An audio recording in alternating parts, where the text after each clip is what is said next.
কিরে বাবু, এখন থেকে বুঝি তুই তোর বউয়ের হাত দিয়ে আমাদেরকে টাকা দিবি? তোর আব্বা ডাক্তারের কাছে যাবে, সেই টাকা তুই নিজের হাতে দিতে পারছিস না? ছুটির দিনের সুন্দর একটা বিকালে আম্মার এরকম একটা প্যাঁচানো অভিযোগে আমি আর শান্তা দুজনেই ভ্যাবাচেকা খেয়ে গেলাম। আব্বা সংসারের কঠিন প্যাচ থেকে নিজেকে দূরে রাখতে ভালোবাসেন। আমার বিয়ের পর থেকে সেটা আরও প্রকট হয়েছে। তিনি অনেকটা না শোনার ভান ধরে পাশের রুমে চলে গেলেন। পরিবারের একমাত্র ছেলের বুকে যদি সেই ছেলের মা অপছন্দ করতে শুরু করেন, তাহলে সেই ছেলের মানসিক যন্ত্রণার কোন সীমা থাকে না। আমিও সীমাহীন যন্ত্রণার মধ্য দিয়ে যাচ্ছি। বিয়ের পর থেকেই আমার স্ত্রী শান্তাকে আম্মা সহ্য করতে পারেন না। আজকাল তো আম্মা ওকে একেবারেই সহ্য করতে পারছেন না। শান্তা ভীষণ ধৈর্যশীল, কর্তব্যপরায়ণ এবং ঠান্ডা মাথার মেয়ে। সে তার মতো করে চেষ্টা চালিয়ে যাচ্ছে আম্মাকে খুশি রাখার। কিন্তু খুব একটা লাভ যে হচ্ছে না, সেটা আম্মার এই প্রশ্ন শুনে নিশ্চিত হলাম। পৃথিবীর অনেক পুরুষ এই সমস্যা নিয়েই হাসিমুখে জীবন পার করে দেয়। কিন্তু আমি কোনোভাবেই বিষয়টির সাথে খাপ খাওয়াতে পারছি না। শাশুড়ির এই দ্বন্দ্ব আমার কাছে বিশ্বের জটিলতম রাজনীতির চেয়েও দুর্বোধ্য এবং দমবন্ধকর লাগছে। টানা 2 মাসের অফিস প্রজেক্ট শেষ করে গতকাল থেকে একটু ফ্রি হয়েছি আমি। গত 2 মাসে আমার কোন ছুটির দিন ছিল না। ট্যুরেও যেতে হয়েছে কয়েকবার, তাই পরিবারের কাউকে, শান্তাকে কোন সময় দিতে পারিনি আমি। আজকে আমার প্ল্যান ছিল শান্তাকে নিয়ে একটু বের হব বিকেলে। এদিকে আবার আজকেই আব্বার ডাক্তারের অ্যাপয়েন্টমেন্ট নেয়া। সেরকম জটিল কিছু নয়, রুটিন চেকআপ, হাসপাতালও কাছেই। সাধারণত ড্রাইভারকে নিয়ে আব্বা আম্মা জনে মিলেই চলে যায় ডাক্তারের কাছে। কখনো কখনো বড় আপা চলে আসে আব্বার ডাক্তার দেখানোর প্রয়োজন হলে। ছুটির দিনের দুপুরে খাওয়ার পর্ব শেষ করেই আমি আয়েশ করে 1 কাপ চা খাই। অনেকদিন পর ছুটি পেয়েছি বলে শান্তাও আজকে খাবারের পর চা নিয়ে বসেছিল আমার পাশে। টেবিলে বসে চায়ের কাপে চুমুক দিতে দিতে পারিবারিক গল্পগুজব করছিলাম সবাই মিলে। গল্প করতে করতেই আব্বা আর আম্মা ডাক্তারের কাছে যাবার জন্য রেডি হয়ে গেছেন। আম্মা আমার মাথায় হাত বুলিয়ে দিচ্ছিলেন। আমি শান্তাকে বললাম, আলমারি থেকে 1010 টাকা বের করে আব্বার হাতে দিতে। শান্তা টাকা নিয়ে আসার সঙ্গে সঙ্গে আম্মা বললেন, কিরে বাবু, এখন থেকে বুঝি তুই তোর বউয়ের হাত দিয়ে আমাদেরকে টাকা দিবি? ইত্যাদি ইত্যাদি। শান্তার হাতেই রয়েছে টাকাগুলো, কিন্তু সাহস করে সে টাকাটা আব্বা কিংবা আম্মার হাতে দিতে পারছে না। আব্বা তো পাশের ঘরে চলে গেলেন তাড়াহুড়া করে। শান্তার অপ্রস্তুত মুখের দিকে তাকিয়ে নিজেকে হঠাৎ খুব অপরাধী মনে হচ্ছিল। আমি উঠে গিয়ে টাকাটা নিয়ে নিলাম। শান্তা যতটা সম্ভব পরিস্থিতি স্বাভাবিক করার জন্য বলল, আমার মনে হয় তুমি সাথে গেলে ভালো হতো। এই গরমের মধ্যে বাবা মা বের হচ্ছেন। তুমি তো বাসায় আছো আজকে, সাথে যাও না। আমি বুঝতে পারছি শান্তা আজকে বিকেলের প্ল্যানটা ক্যান্সেল করে দিতে চাচ্ছে। আম্মার ভয়ে। আমাদের বিয়ের পরদিন এমন বাজে একটা ঘটনা ঘটিয়েছিলেন আম্মা। শেষ পর্যন্ত আমরা হানিমুনে যেতে পারিনি। আমি যাব বলতেই আম্মা বললেন, বাবু গেলে তো আর আমার যাওয়ার দরকার নেই। অনেক গরম, আমি বাসাতেই থাকি।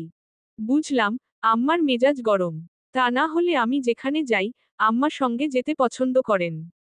শান্তা আব্বার প্রয়োজনীয় কাগজপত্র সহ একটা ফাইল আমার হাতে দিল। তারপর এক এক করে ডাক্তারকে কি কি বলতে হবে, আব্বার ওষুধপত্র কোনটাতে কি সমস্যা হচ্ছে, কোন খাবারে বদহজম হয়, কোন খাবারে হাত পা জ্বালা করে, কোন ওষুধে চুলকানি হয়, কোন ওষুধ খেলে ঘুম হয় না, ইত্যাদি ইত্যাদি সব আমাকে বুঝিয়ে দিল। আব্বার অসুখ বিসুখের যাবতীয় খুঁটিনাটি শান্তার মুখস্থ একেবারে। আমি অবাক হয়ে শান্তার মুখের দিকে তাকিয়ে রইলাম, কারণ আমার কোন বোনকেও আব্বার এত খেয়াল রাখতে দেখেছি বলে আমার মনে পড়ছে না। অবশ্য তারা এ বাসায় থাকে না, বড় আপা ছাড়া বাকি 2 বোন সপরিবারে বিদেশে রয়েছে বর্তমানে। তবে একসময় তো ছিল তারা। আমার বোনেরা আব্বার কলিজার টুকরা বলা যায়। তাছাড়া আর কয়টা সংসারে ছেলের বউ তার শ্বশুরের এতটা যত্ন করে আমার সেটা জানা নেই। তবুও আম্মা চোখে আঙুল দিয়ে সবসময় বুঝিয়ে দেন শান্তাকে তিনি পছন্দ করেন না। শান্তা যখন আমাকে সব বুঝিয়ে দিচ্ছিল, আম্মা খুব বিরক্ত হয়ে বললেন, এগুলো বাসার সবাই জানে, বাবুও জানে ভালো মতো। যদিও সত্যি এটাই যে আমি আব্বার ওষুধপত্র বিষয়ে এত বিস্তারিত জানি না। বাবা মার একমাত্র ছেলে আমি। আমার আরও 3টা বোন আছে। তারা সবাই আমার বড়। পরপর 3 মেয়ে। তারপর সংসারে একটা ছেলের জন্ম হলে যা হয়, আমার বেলায় তার ব্যতিক্রম ছিল না। দাদা দাদি, নানা নানি, খালা, মামা, চাচা, ফুপু, বাবা মা, এবং বড় 3 বোনের নয়নের মণি আমি সেই ছোট থেকেই। আব্বা যদিও সবসময় আমার আপাদের সব আবদার পূরণ করতেন, কিন্তু আম্মা আজীবন আমাকে বেশি প্রশ্রয় দিয়েছেন। আমার যে কোনো চাওয়া মুখ ফুটে বলার আগেই আম্মা বুঝে যেতেন এবং সেটা যে কোন মূল্যে পূরণ করতেন। আম্মা আমাকে কখনো এক মুহূর্তের জন্য চোখের আড়াল করতেন না। আমাকে নিয়ে সবসময় আম্মার একটু বাড়াবাড়ি। আমি স্কুলে গেলে আম্মা স্কুলের বাইরেই অপেক্ষা করতেন। বাসায় আসতেন না। আমাকে সঙ্গে নিয়ে একেবারে বাসায় আসতেন। কোচিং বা টিউশনে গেলেও তাই। বেড়াতে গেলেও আম্মা সর্বক্ষণ সঙ্গে থাকতেন। আমার বন্ধুরা এজন্য অনেক খেপাতো একসময়। আত্মীয় স্বজনরা বলতো আমি নাকি আম্মার প্রাণ ভোমরা। আমার শরীরের মধ্যে আম্মার প্রাণটা বন্দি। আমি বড় হবার পরও আম্মা বদলাননি। আমি না চাইলেও আমাকে খাইয়ে দিতেন। আমার বিয়ের আগের রাতেও আম্মা নিজের হাতে আমাকে খাইয়ে দিয়েছিলেন। সেজন্য সবাই কত হাসাহাসি করল। সবাই বলে আমার জন্য নাকি আম্মা নিজের মেয়েদের অবহেলা করেছেন। আব্বা তাই আপাদের প্রতি সবসময় ফুটবল। আমার আপারা অবশ্য কখনো এই নিয়ে কোন অভিযোগ করেনি। বরং আপাদের কাছেও যথেষ্ট আদর, ভালোবাসা পেয়েছি আমি। তাই বলে সবার আদরে বাদর হয়ে যাইনি আমি। ছোট থেকে আজ অবধি সংসারের সবার সুখে দুঃখে পাশে থেকেছি। পড়াশোনা করেছি মন দিয়ে। ভালো রেজাল্ট করেছি। ভালো চাকরি করছি। বোনদের বিয়ে হয়েছে যখন, তখন আমি ছাত্র। কিন্তু এখন যখন নিজে সম্মানজনক একটা উপার্জন করছি, সব সময় 3 বোনের প্রতি আমার সর্বোচ্চ দায়িত্ব পালন করার চেষ্টা করি। পরিবারের সবাই সেটা এক বাক্যে ধিক্কারও করে। আম্মার যেহেতু আমার প্রতি আশা আকাঙ্ক্ষা অনেক বেশি, তাই বিয়েও করেছি আম্মার পছন্দে। শান্তাকে আম্মাই পছন্দ করে এনেছেন এই বাড়িতে। নিজের পছন্দ করা মেয়ের সঙ্গে আম্মা এমন করছেন কেন, সেটাই বুঝতে পারছি না। বিষয়টা দিন দিন বেড়েই যাচ্ছে। প্রায়ই ভাবি আম্মার সাথে কথা বলবো, কিন্তু শান্তা একেবারেই চায় না আমি এই বিষয়ে কথা বলি। এতে নাকি আম্মা কষ্ট পাবেন। নিজের চেনা সেই মাকে আজকাল খুব অচেনা লাগে। বিষয়টা নিয়ে আমি অনেক ভেবেছি। সত্যি বলতে শান্তার কোন দোষ আমি দেখি না। সে তার সবটুকু দিয়ে চেষ্টা করছে প্রথম থেকেই। আমার কাছে কিংবা নিজের বাবা মায়ের কাছে কখনো কোনো অভিযোগ করে না। এত ধৈর্য ওর। বিয়ের পর আব্বা এবং আমার বোনেরা বলেছিল চাইলে আমি আলাদা সংসার করতে পারি। তারা আমার বিয়ের পরপরই বুঝতে পেরেছিল আম্মা শান্তাকে পছন্দ করছেন না। তাছাড়া আমার 3 বোনের কেউই তাদের শ্বশুর শাশুড়ির সঙ্গে থাকে না। কিন্তু আমার বিশ্বাস ছিল আম্মার উপর। তাই আলাদা থাকার সেরকম কোন ইচ্ছা মনে জাগেনি। আম্মাকে ছেড়ে আলাদা থাকার কথা আমি ভাবতেই পারি না। আর শান্তাও কখনো চায়নি আমি তাকে নিয়ে আলাদা সংসার করি। ও জানে আমি আম্মার প্রাণ ভোমরা। বাবা মার একমাত্র ছেলে এবং ছেলের বউয়ের দায়িত্ব সব সময় একটু বেশিই থাকে, তাই তারা যতদিন বেঁচে আছে নিজেদের দায়িত্ব পালনে পিছপা হতে চায় না শান্তা। আমি নিজেও তো সেটাই চাই সব সময়। কিন্তু তাই বলে তো নিজের স্ত্রীর প্রতি দায়িত্ব অস্বীকার করতে পারবো না। আমার আর শান্তার বিবাহিত জীবন 3 বছরের। বিয়ের পর প্রথম 2 বছরে শান্তা মাস্টার্স কমপ্লিট করল। পড়ালেখা করছিল বলে সে সময় বাচ্চা নিতে চাইনি আমি। এরপর যখন আমরা সিদ্ধান্ত নিলাম বাচ্চা নেওয়ার, তখনই শান্তার একটা মিসক্যারেজ হলো। অনেকেই শান্তাকে ভয় দেখিয়েছে প্রথম বাচ্চা মিসক্যারেজ হলে পরবর্তীতে বাচ্চা নিতে সমস্যা হয়। এই বিষয়টা নিয়ে বেচারি বেশ টেনশনে আছে। ডাক্তার বলেছে ওকে একেবারেই স্ট্রেস ফ্রি রাখতে। কিন্তু আম্মা আজকাল মুখের উপর এত দুর্ব্যবহার করছে শান্তার সাথে। মুখে কিছু না বললেও চাপ তো পড়ছে ওর উপর। এই মাসে শান্তা আশা করে আছে একটা সুখবরের। অলরেডি পিরিয়ড মিস করেছে সে। গতকাল রাতেই জানলাম বিষয়টা। এই সময়টা শান্তাকে টেনশন ফ্রি রাখাটা খুব জরুরি। কি যে করব, শান্তার বাবা মাও কিছুদিন আগে ইউএসএতে গেলেন ওর বড় ভাইয়ার কাছে। 6 মাসের আগে তো ফিরবেন না কনফার্ম, আরও বেশি দিনও থাকতে পারে। আব্বাকে নিয়ে হাসপাতালে অনেকটা সময় লেগে গেল। ডাক্তার বেশ কিছু টেস্ট দিয়েছে। সেগুলো শেষ করার পুরো সময়টা আমার মাথায় শান্তার চিন্তা ঘুরঘুর করছিল। রাতে হাসপাতাল থেকে ফিরে দেখি শান্তা লাইট বন্ধ করে শুয়ে আছে। আমাদের ফিরতে ফিরতে বেশ ভালোই রাত হয়ে গেছে। টেবিলে খাবার দেয়া, তবে মনে হচ্ছে কেউ এখনো খাবার খায়নি। আব্বা, আম্মা, আমি এবং শান্তা ছাড়াও এ বাসায় একজন ফুল টাইম হেল্পিং হ্যান্ড রয়েছে, যার নাম মর্জিনা।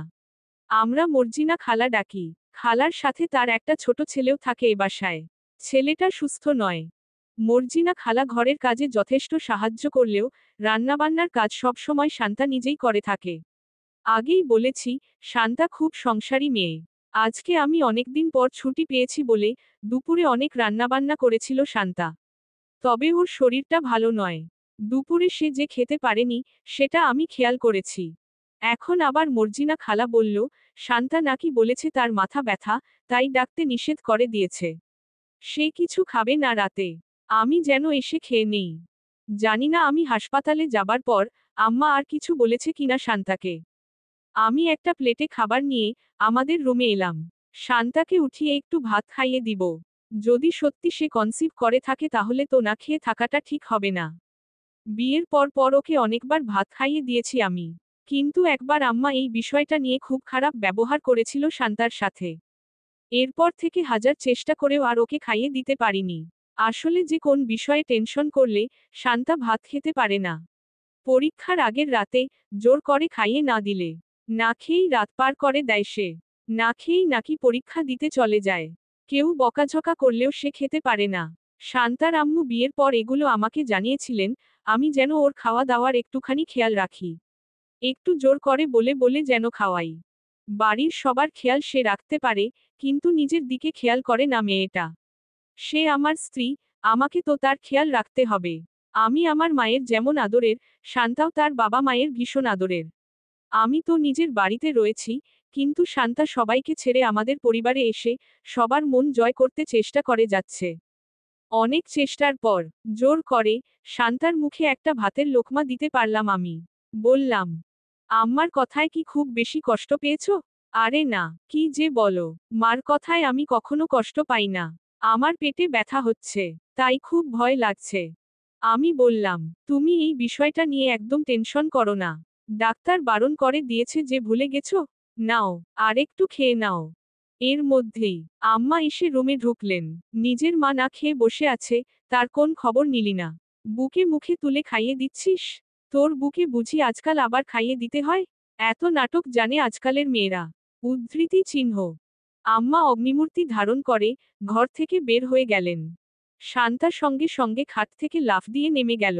আমার দিকে অসহায়ের মতো তাকিয়ে বলল, মা খায়নি? ছি ছি শামীম, তুমি মাকে খেতে বলনি?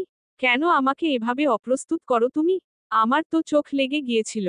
মা কত কষ্ট পেল, বলো। এখনই চলো মায়ের কাছে। আমার হাতে খাবারের প্লেট। শান্তা আমার জন্য অপেক্ষা না করে এক ছুটে আম্মার ঘরে ঢুকে গেল।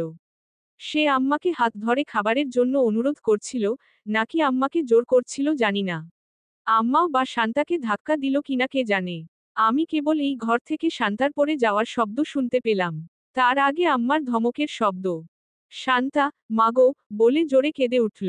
আম্মা তো জানেন না, শান্তা সবাইকে সুখবর দেবার দিন গুনছে। আমি একদৌড়ে গিয়ে দেখি, শান্তা মেঝেতে পড়ে রয়েছে। পেটের মধ্যে দুই হাতে ধরে রেখেছে সে। আম্মাকে বললাম, কি করলেন আম্মা? এত রাগ আপনার শান্তার উপর? উদ্ধৃতি চিহ্ন। শান্তাকে কোনোরকমে কোলের মধ্যে তুলে নিলাম আমি। এক্ষুনি হাসপাতালে নিয়ে যাব। মর্জিনা খালাকে বললাম, ড্রাইভারকে তুলতে তাড়াতাড়ি। আম্মা হাউমাউ করে কাঁদছেন আর বলছেন, আমার সুখের সংসার তছনছ হয়ে গেল, আল্লাহ।